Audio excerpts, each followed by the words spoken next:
मध्ये अडकला मुंबईच्या. आज तुम्ही पालिका कार्यालयात आला होता, काय नेमका विषय होता? पालिका कार्यालयात आम्ही आमच्या वॉर्डमध्ये जे काही रस्त्याची कामं असतील, फुटपाथची कामं असतील, ह्याच्यावर थोडं फोकस करत आहोत. जे अनधिकृत हॉकर्स आहेत ते थोडं मोकळं करण्याचा प्रयत्न चालू आहे आमचा.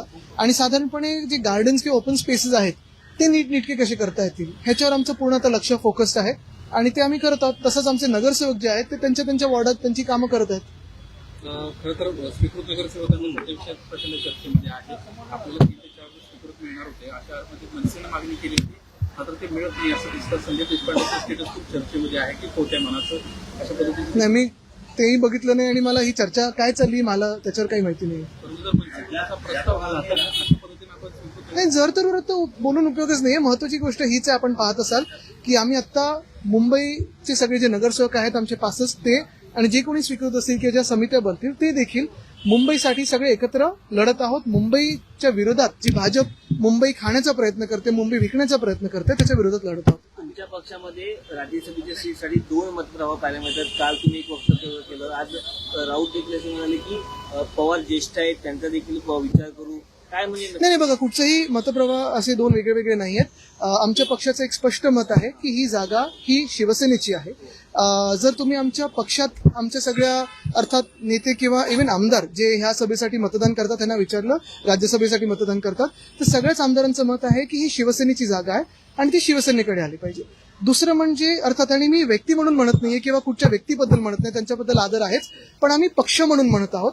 जर 2 पक्षांचा विचार केला तर आता सध्या महाराष्ट्रात काय परिस्थिती आहे, कुठच्या युत्या आहेत, कुठच्या आघाड्या आहेत, ह्याच्यावर देखील थोडं लक्ष देणं गरजेचं आहे. कारण एका बाजूला विलिनीकरणाचा विषय सुरू आहे, दुसऱ्या बाजूला जर आपण पाहिलं तर आत्ताच ज्या महानगरपालिकेच्या निवडणुका होऊन गेल्या त्याच्यात देखील दोन्ही राष्ट्रवादी एकत्र लढल्या. मुंबईत पण आपण जर पाहिलं तर राष्ट्रवादी एक जी होती ती आमच्यासोबत लढली, नंतर एकनाथ शिंदेंना त्यांनी पाठिंबा दिलेला आहे. आणि अशा सगळ्या परिस्थितीमध्ये आपल्याला आठवत असेल 2020 साली देखील अशीच एक विनंती आली होती आणि आमची एक सीट ज्या प्रियंकाजी आहेत त्या राज्यसभेत गेल्या, पण दुसरी सीट जी होती ती राष्ट्रवादीला दिली होती.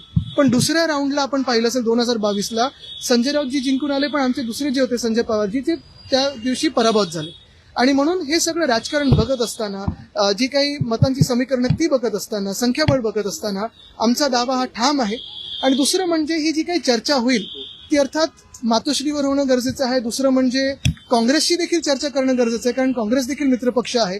अजूनही जी आमची काँग्रेससोबत काही चर्चा झाली त्याच्यात हा विषय जो आहे कोणाला सीट गेली पाहिजे याच्यात कुठेही आलेला नाहीये. आणि म्हणून पक्षाचं जे मत आहे ते एवढंच आहे की ही जागा राज्यसभेची ही शिवसेनेचीच आहे. मी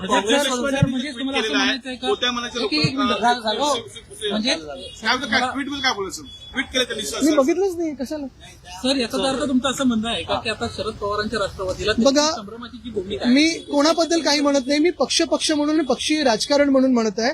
मी कुठच्याही व्यक्तीबद्दल बोलत नाही. पवार साहेबांबद्दल आदर आहेच, पण जर पक्ष म्हणून बघितलं, जर विरोधी पक्ष म्हणून बघितलं तर मी माझ्या पक्षाची भूमिका पक्ष म्हणून मानत आहे दुसऱ्या पक्षांच्या बाबतीत. आणि काँग्रेसने स्पष्टपणे भूमिका घेतली की सातत्याने ही संभ्रमाची भूमिका जर ठेवत असतील तर वेगळा निर्णय. अजून काँग्रेसला देखील कोणी संपर्क केला नाही आणि हेच आमचं म्हणणं आहे की ही चर्चा झालीच नाही की कोणाला मिळालं पाहिजे. पण जर आपण पाहिलं तर संख्याबळ आणि जी काही रोटेशन असतं त्याच्यात ही सीट आमची आहे.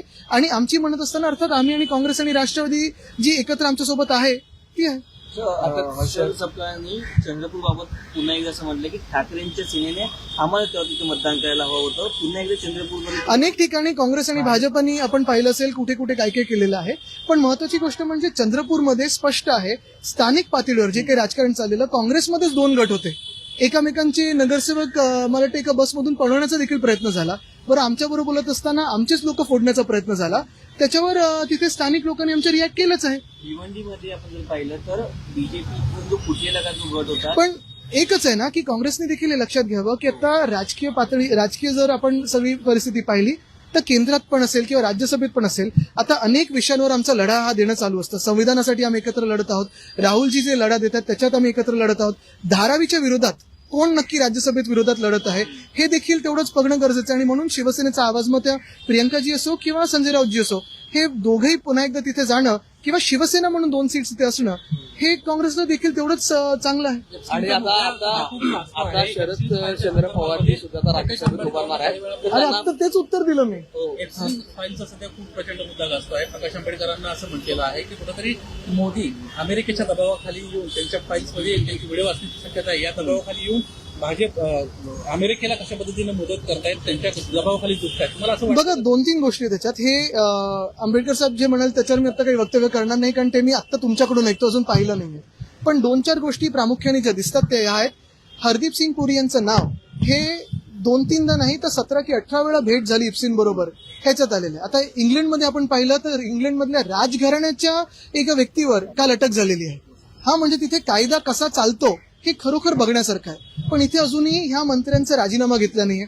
दुसरं म्हणजे एका चॅनल, ते आता तुम्ही कट कराल जे चॅनल आहे ते, पण त्यांचे जे एडिटर आहेत ते एकमेव आहेत जगभरातले ज्यांनी इप्सिनला डिफेंड केलं. का तर मोदी सरकारनं डिफेंड करायचंय. आणि हे सगळं असं चित्र असताना आपण आपल्या देशामध्ये नेमकं कुठे चाललोय.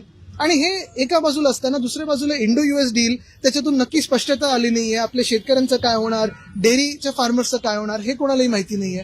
दुसऱ्या बाजूला ऑपरेशन सिंदूरच्या वेळी सीजफायर नेमका का झाला हे देखील माहिती नाहीये.